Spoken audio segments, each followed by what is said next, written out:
C'est maintenant officiel, les gars. Après plusieurs semaines de négociations entre les deux parties, Frenkie de Jong a décidé de prolonger son contrat pour 3 années supplémentaires. Lorsque j'ai vu cette nouvelle, c'était un ouf parce que on avait besoin de le Frenkie de Jong qu'on voit dans cette deuxième partie de saison. C'est un Frenkie de Jong juste exceptionnel. C'est le Frenkie de Jong qu'on a connu lorsqu'il est arrivé dans ce FC Barcelone. Dans cette vidéo, on va également parler de Ansu Fati qui a décidé de plier bagage. Il a décidé de partir en fin de saison. Il est fatigué de chauffer les bancs. Et bien sûr, ça nous permet à ce que voilà, le gain va un peu rentrer dans les caisses parce qu'on en a besoin. Et en fin de vidéo, je vais donner certaines dernières nouvelles, bien sûr, dans le choc parce qu'on sait qu'en quart de finale, on va affronter cette équipe du Borussia Dortmund. Donc, je vais donner très rapidement les dernières nouvelles avant ce choc hyper important, bien sûr, parce qu'on a pour objectif d'envoyer un message fort à l'Europe, bien sûr, que ce Barça arrive, ce Barça doit remporter cette Ligue des Champions. Sans plus tarder, on va d'abord commencer, bien sûr, par le cas de Frenkie de Jong qui a décidé de prolonger son contrat avec cette équipe du FC Barcelone. On sait qu'il y avait des négociations entre les deux parties, mais il y avait également des doutes parce que du côté de Frenkie de Jong, il se posait la question quel rôle, quelle place il devait jouer dans cet effectif de Hansi Peter Flick. De l'autre côté, bien sûr, du FC Barcelone, parce qu'il y avait une offre qui avait été soumise sur la table, mais bien sûr, l'offre avait été recalée de la part de Frenkie de Jong. De l'autre côté, bien sûr, du côté de la direction barcelonaise, elle se posait la question est-ce que Frenkie de Jong pouvait être vraiment un atout parce qu'on sait que Frenkie de Jong c'est quand même l'un des joueurs, je pense que si ce n'est pas le joueur le plus cher du club, qui a le plus gros salaire, on s'est posé la question est-ce que le vendre ne serait pas quelque chose d'important pour le Barça. Donc surtout avec la montée de Marc Casado, déjà avec Bernal en début de saison qui s'était blessé, Marc Casado, on pouvait voir que lorsque Frenkie était revenu de blessure, surtout même quand il a avec ses blessures, lorsqu'il était revenu de blessure, il ne montait pas de belles choses avec Marc Casado qui montait en puissance et tout. Mais là, depuis fin décembre, début janvier, Frenkie de Jong est revenu à un niveau juste stratosphérique, incroyable. Déjà, la différence entre les deux, très rapidement, on sait que Marc Casado, sur le plan défensif, il est très bon. Il est quand même assez décisif sur l'homme. Or que du côté de Frenkie de Jong, lui, il est juste exceptionnel dans le positionnement et dans l'anticipation. C'est juste le maître de l'art. Ce double pivot qui joue avec Pedri dans le milieu de terrain, juste exceptionnel. Donc, du côté de la direction du Barça, on se posait des questions, mais ils ont décidé de statuer pour dire qu'on va offrir, bien sûr, une prolongation à Frenkie de Jong. Et de l'autre côté, bien sûr, qu'est-ce qu'on nous dit d'après le site blaugrana.fr? Du côté de Frenkie de Jong, de son côté, de Jong a clairement manifesté son intention de rester au FC Barcelone. Il a chargé son agent de donner la priorité à la prolongation de son contrat, qui court actuellement jusqu'en 2026. Selon Mundo Deportivo, le joueur est pleinement satisfait de sa situation au club, de sa collaboration avec Hansi Flick et de sa vie au FC Barcelone. Son entourage a également tenu à dissiper toute spéculation concernant un éventuel départ libre à l'issue de son contrat. Donc, bien sûr, on sait qu'il a pris la décision de rester. Il a informé déjà son agent. On attend maintenant qu'il matérialise, bien sûr, ça sur le bout des papiers. Et Christian nous dit très rapidement par rapport à sa clause, à la clause par rapport à son contrat, le FC Barcelone a donc formulé une nouvelle offre pour étendre le contrat de De Jong. Après avoir annulé l'offre antérieure, le club lui propose maintenant un engagement de 3 saisons supplémentaires tout en maintenant son salaire actuel entre 18 et 19 millions d'euros bruts par an. Selon les informations du sport, ça c'est des informations du sport qui donnent ça. Cependant, cette nouvelle proposition ne comprend plus les sommes qui lui étaient dues sous la direction de Joseph Maria Bartomeu durant la crise sanitaire. On sait qu'avec ce Bartomeu-là, vraiment, il nous a donné des contrats juste catastrophiques avec, on se rappelle, Ousmane Dembélé, avec, il s'appelle comme Philippe Coutinho, avec Antoine Griezmann. On disait que les trois réunis, leur contrat, je pense que le salaire qu'ils ont, je pense que c'est l'indemnité de transfert, le salaire qu'ils avaient avoisiné quasiment les 300 et quelques millions d'euros. C'était juste exceptionnel. Voilà pourquoi actuellement le Barça se trouve dans des situations juste rocambolesques.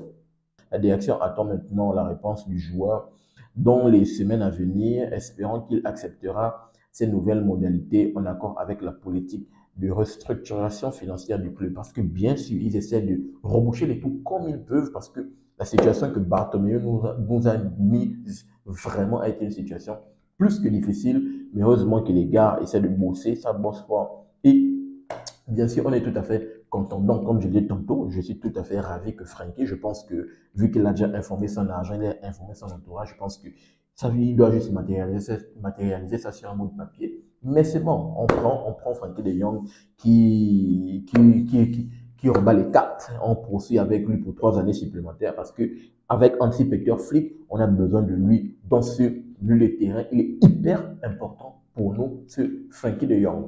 On va également parler de Ansu Fati. Ansu Fati qui a décidé de partir. Qu'est-ce qu'on nous dit très rapidement? Selon les informations rapportées par Mundo Deportivo, Ansu a désormais pris la décision de quitter le FC Barcelone à l'issue de la saison. Lors des précédentes fenêtres de transfert, plusieurs clubs s'étaient positionnés pour tenter de l'attirer. Mais l'attaquant avait alors préféré rester, espérant convaincre l'entraîneur Hansi Flick de lui accorder plus de temps de jeu. Mon frère, on t'a accordé, même si c'était le peu de temps que tu rentrais, mais on sentait une nonchalance de ta part. On ne sentait pas un engagement. Et à l'entraînement, je ne sais pas comment ça s'est passé avec Flick là-bas et tout. Forcément, il voit l'engagement, il voit ce que nous, on ne voit pas. Et s'il ne le mettait pas dans des moments où, parce qu'actuellement, on est dans une rotation. On est dans une rotation, on joue quasiment sur tous les tableaux, même pas quasiment, on joue sur tous les tableaux. On a l'intention de faire le triplé, voire même le quadruplé, vu qu'on a déjà remporté la Super Coupe, dépend de cette équipe du Real Madrid. Donc là, il est dans une gestion d'effectifs. Et mais dans cette gestion, à notre grande surprise, il s'appelle comment? Ansu Fati ne rentre même pas. Mais s'il ne rentre pas, c'est que Hansi Flick, il a jugé utile que le petit ne montrait pas de belles choses à l'entraînement. De façon claire, je ne pense pas qu'il ait un problème personnel avec lui. Non, le petit ne monte pas. Et oui, il est parti. Il est parti. Il doit nous faire rentrer un peu le gain. Qu'est-ce qu'on nous dit? Apparemment, Hansi Flick se dirige vers la Turquie. Voilà, et peut-être du côté de Galatasaray, du côté de Beşiktaş, de Fenerbahçe, on va voir pour lui ce que ça va donner. Mais ça n'a pas marché. Ça n'a pas marché. Il était, je pense, c'est la saison précédente, quand on a prêté du côté de Brighton. Même à Brighton, là-bas, il a eu 2, 3 petites figurances. Mais après, c'est fini. Il est tombé. Il est tombé avec le Simon Alderweireld. Il est tombé. Donc c'est compliqué pour lui. Voilà, c'est compliqué pour le petit qui doit partir. Malheureusement, sa situation est restée inchangée. Ansu Fati, qui est pourtant sous contrat jusqu'en 2027, admet aujourd'hui qu'un nouveau défi est nécessaire. Il attendait tout ce temps. Pourquoi, mon frère? Non, c'est pas bon, c'est pas bon.